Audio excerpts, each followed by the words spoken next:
China's composite PMI fell to 52.5 from 54.1 in June. Both the manufacturing and non-manufacturing sub-indexes fell. A weak second quarter meant China's economy barely grew. Chinese policymakers have a difficult task ahead of them in deciding whether to halt or continue China's spiraling debt burden.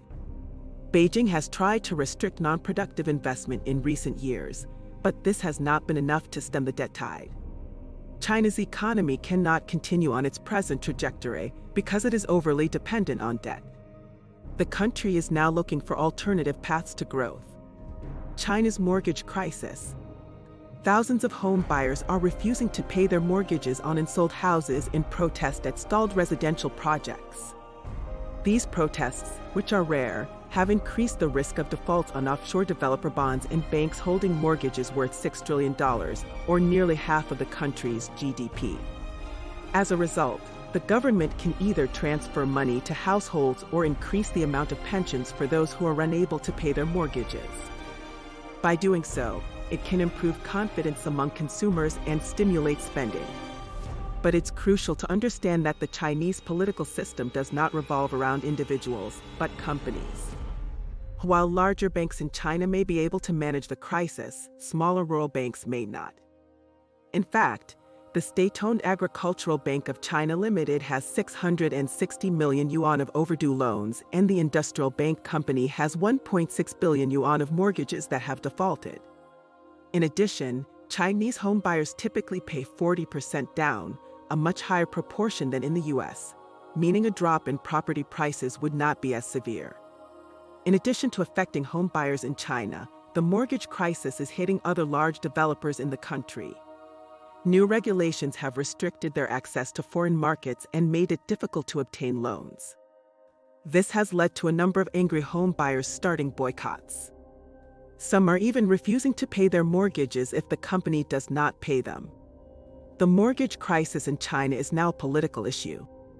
The government is trying to contain the situation, but many homeowners are refusing to make payments. While the mortgage market is still recovering, the government is unable to curb the rising number of defaults. Moreover, some homeowners have resorted to bank runs. National bankruptcy. China's national bankruptcy law has a number of implications for the insolvency resolution system.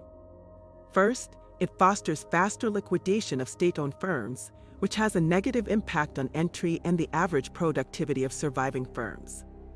It also increases pressure on insolvency resolution institutions. Second, it leads to massive increases in corporate debt. These factors, combined with the fast growth of shadow banking and corporate bond markets, have accelerated the amount of insolvency. However, the Chinese bankruptcy law does not include the concept of prepackaged reorganization, which allows the debtor and key stakeholders to agree on a reorganization plan and have the court approve the proposal in an expedited manner. However, some provinces have conducted pilot experiments with this concept. For example, in Zhejiang province, debtors can pre-register with the local bankruptcy court before filing for formal bankruptcy proceedings. In this way, the parties involved in the reorganization process can begin negotiations at an early stage. Another notable development is the introduction of a new law for enterprise bankruptcies. The enterprise bankruptcy law was promulgated in 2006 and is now an important part of the business environment in China. Moreover, the Supreme People's Court (SPC) has issued 3 judicial interpretations and meeting minutes on civil and commercial cases, including a chapter on bankruptcy. This gives Chinese companies facing financial problems a better understanding of the bankruptcy process. Under the new bankruptcy law, creditors may not be paid by the debtor in full. The bankruptcy must be publicly announced, and creditors must file claims within 30 days to 3 months. In addition, the bankruptcy will be monitored for 3 years by the Shenzhen regulator. However, some types of debts will not be cleared under the law. Failing banks. The recent bank run scandal in Henan province has shaken confidence in the Chinese banking system. The failure of several small rural banks in the province in April has led many depositors to demand their money back. These banks had assets of about $6 billion and 400,000 customers. Considering how important these banks are to the Chinese financial system, their failure has caused much concern and anxiety. The financial crisis in China has spanned the country's financial system, and its effects are felt throughout the economy. The government must introduce policies to prevent future financial failures. One such policy is to halt shadow banking activities. This means cracking down on unauthorized lending, which is prohibited by law. Many of the smaller banks in China are heavily reliant on deposits as their only funding source. As a result, their funds are less diverse, and the risk of a deposit run is greater. Furthermore, they tend to concentrate their businesses in certain regions and industries. This means they are more vulnerable to a bad economy and a slump in consumer confidence. Although Chinese authorities have promised to compensate depositors, many are skeptical of the process. They do not believe the payments will solve the problem. The government has a vested interest in preventing future bank runs, which could create discontent and possibly even social unrest. In the meantime, the PBOC is likely to continue protecting large and systemically important banks. The government has begun to investigate the alleged irregularities that caused many banks to fail. It is also looking into financial regulations and urging banks to work with local governments. Why did China's economy decline? The decline of China as a great power was not sudden or unintended. The dynasties in China had trouble balancing internal cohesion with external expansion, and as a result, the empire was repeatedly overrun and fragmented. Later Chinese rulers, however, were able to draw on a larger repertoire of earlier ideas, institutions, and innovations.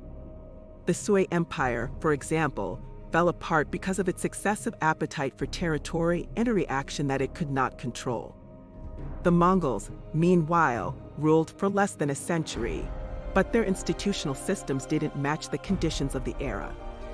They were also unable to transform the areas they conquered. As a result, they failed to establish a stable, large-scale polity in the southern provinces.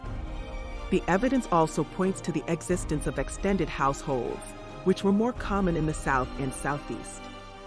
This fact suggests that Chinese households had different mechanisms for controlling demography than their counterparts elsewhere. Mortality was not directly related to income, but it did respond to external shocks such as the Tambora volcanic explosion and large civil wars. The only social crisis that could have caused famine in China was the Tambora volcanic explosion, a major earthquake, or a large-scale civil war. While these factors may have exacerbated the differences between China and Europe, they were not sufficient for their economies to diverge.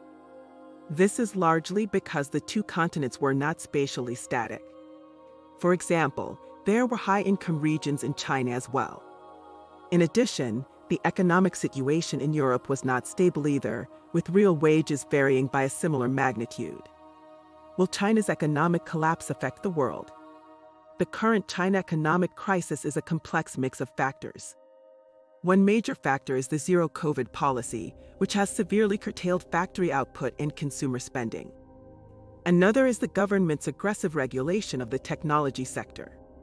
Both factors are driving China's economy in a negative direction.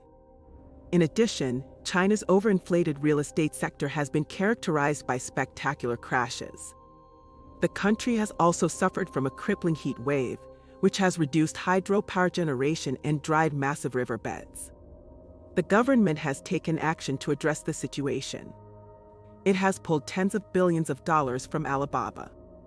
It has also sold off its stake in BYD, an electric vehicle maker. Moreover, the US is cracking down on Chinese companies listed on the stock market. Foreign investors have pulled their money out of the market as well. The Chinese government is attempting to bolster its economy by promoting state-owned companies. The current economic crisis in China is causing widespread financial distress.